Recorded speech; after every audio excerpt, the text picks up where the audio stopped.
కాంగ్రెస్ ప్రభుత్వం గల్లీ బిడ్డల పాలనను అందిస్తుందన్నారు మంత్రి సీతక్క. మహిళా సంక్షేమానికి కాంగ్రెస్ సర్కార్ ప్రాధాన్యత ఇస్తుందన్నారు. అసెంబ్లీ ఎన్నికల్లో ఇచ్చిన హామీలన్నీ అమలు చేస్తున్నామని తెలిపారు. ఆదిలాబాద్ జిల్లాలో ఇన్ఛార్జ్ మంత్రిగా ఎన్నికల ప్రచారంలో పాల్గొన్నారు సీతక్క. ముఖ్య నేతలు కార్యకర్తలతో వరుస మీటింగ్లు నిర్వహిస్తున్న మంత్రి సీతక్కతో Devidas face to face. Adilabad parliament స్థానాన్ని హస్తగతం చేసుకునేందుకు కాంగ్రెస్ పార్టీ వ్యూహరచన చేస్తుంది. ఉమ్మడి ఆదిలాబాద్ జిల్లాలో రాష్ట్ర మంత్రి సీతక్క పర్యటిస్తూ కార్యకర్తలకు దిశానిర్దేశం చేస్తున్నారు. ప్రస్తుతం ఈరోజు బైన్సా ముదోల్ అసెంబ్లీ కార్యకర్తల సమావేశంలో మంత్రి పాల్గొనున్నారు. ప్రస్తుతం మనతో మాట్లాడడానికి రాష్ట్ర మంత్రి సీతక్క ఉన్నారు. మేడం చెప్పండి, కమలం సిట్టింగ్ స్థానాన్ని కైవసం చేసుకునేందుకు మీరు ఎలాంటి స్కెచ్ చేస్తున్నారు? కాంగ్రెస్ పార్టీ అంటేనే ఆదిలాబాద్ జిల్లాలో అభిమానం ఉంది. కాకపోతే కొన్ని విద్వేషాలు రెచ్చగొట్టి ప్రజల్ని ఏదో చేద్దామని చేసిర్రు. కానీ గత 10 సంవత్సరాల కాలంలో బీజేపీ బీఆర్ఎస్ పాలనలో ఆదిలాబాదు చాలా వెనుకబడిపోయింది.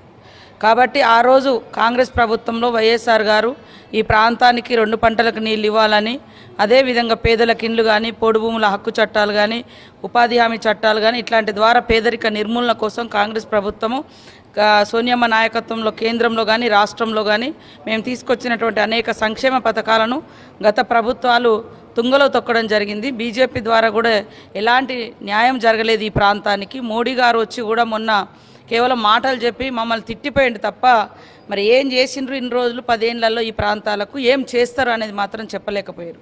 వాళ్ళ దృష్టి అంతా కూడా కార్పొరేట్ కంపెనీలకు లాభం చేయడం, కార్పొరేట్ కంపెనీల అప్పులను మాఫీ చేయడం తప్ప ఏ రైతుల యొక్క అప్పులను మాఫీ చేయలేదు, రుణాలని మాఫీ చేయలేదు, ప్రజలకు మరి మెరుగైన కనీసం ఇండ్లు కూడా ఇవ్వనటువంటి పరిస్థితి. కాబట్టి కాంగ్రెస్ వచ్చిన తర్వాత మేము ఏదైతే ఆనాడు గ్యారంటీలు ఇచ్చినామో 6 గ్యారంటీలలో మరి ఒక్కొక్కటి అమలు చేసుకుంటూ వస్తున్నాం. ఆ ఫలాలు ప్రజలు అనుభవిస్తున్నారు. కాబట్టి మరి పేదలంటే ఇష్టపడే నాయకుడు కాబట్టి రాహుల్ గాంధీ గారి పాలనలో రాబోయే కాలంలో ఖచ్చితంగా దేశం బాగుపడుతుంది. కాబట్టి అవకాశం ఎంపీ సెగ్మెంట్లో ఒకే స్థానం గెలిచింది ఖానాపూర్ అసెంబ్లీ. 5 స్థానాల్లో కాంగ్రెస్ 3వ ప్లేస్లో ఉంది. దీన్ని అధిగమించి పార్లమెంట్ స్థానాన్ని ఎట్లా కైవసం చేసుకుంటారు మేడం? తప్పకుండా మా వ్యూహాలు మాకున్నాయి, మా అడుగులు మేము వేస్తున్నాము. చూస్తున్నారు కదా మరి పెద్ద ఎత్తున కాంగ్రెస్ పార్టీ చేసేటువంటి సంక్షేమ కార్యక్రమాలను చూసి మరి జాయినింగ్స్ కూడా అవుతున్నాయి. నిన్న కూడా వందలాది మంది కాంగ్రెస్ పార్టీలోకి జాయిన్ అయినరు. ప్రజలలో మేము గడప గడపకి వెళ్తున్నాము. ప్రజలలో కూడా మంచి స్పందన ఉన్నది, మంచి నిర్ణయాలు తీసుకుంటున్నారు. ఇంకా ముందుకెళ్ళండి అని మమ్మల్ని భుజం తట్టి ప్రజలు నడిపిస్తున్నటువంటి పరిస్థితి కూడా మీరు చూస్తున్నారు. కాబట్టి ఎవరెన్ని కుట్రలు చేసినా, ఎవరెన్ని విద్వేషాలు రెచ్చగొట్టినా వాస్తవాలను అర్థం చేసుకోవాలని మేము ప్రజల్ని కోరుతున్నాం. 2 మాజీ ఎమ్మెల్యేలు కాంగ్రెస్ పార్టీలో చేరారు, సొంత గుటికొచ్చారు. మరో మాజీ మంత్రులు 2 కూడా కాంగ్రెస్ పార్టీలోకి రావాలని చూస్తున్నారు. దీన్ని మీరు స్వాగతిస్తారా, లేకపోతే కార్యకర్తలనే వాళ్ళపై ఆంక్షలు ఉంటాయి? తప్పకుండా మంచి వాళ్ళను మేము తీసుకుంటాం. అక్కడ లోకల్ వాళ్ళ అభిప్రాయాలను పరిగణలోకి తీసుకొని లోకల్ నాయకత్వము, లోకల్ క్యాడర్, గ్రామస్థాయి నాయకుడు అయితే గ్రామంలో ఉండేటువంటి ప్రజల్ని కార్యకర్తలను అడుగుతాం. జిల్లా స్థాయి అయితే ఆ జిల్లాలో ఉన్నటువంటి ముఖ్యుల సమావేశం పెట్టి వాళ్ళని తీసుకోవడం మూలంగా పార్టీకి స్ట్రెంథనింగ్ ఉంటుందా, లాస్ అంటే బలహీన పడతామా చూసుకొనే తీసుకుంటాం. మా కార్యకర్తల అభిమతం మేరకే ఏ నిర్ణయమైనా తీసుకోవడం జరుగుతుంది.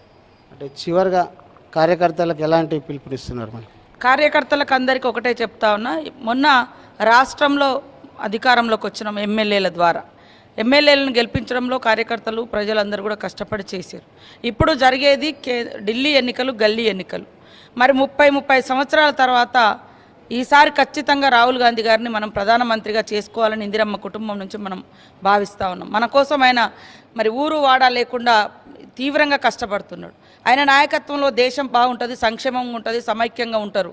కాబట్టి ప్రతి కార్యకర్త నాయకుడు ఎలాంటి విభేదాలు లేకుండా, ఎలాంటి చిన్న సమస్యలు వచ్చినా కూడా సమన్వయం చేసుకొని మళ్ళీ ఈ టైం పోతే మనకు రాదు. కాబట్టి ఎలక్షన్ల టైంలో నువ్వు ఏ టైంలో ఎన్ని సమస్యలను ముందుకు తీసుకురండి.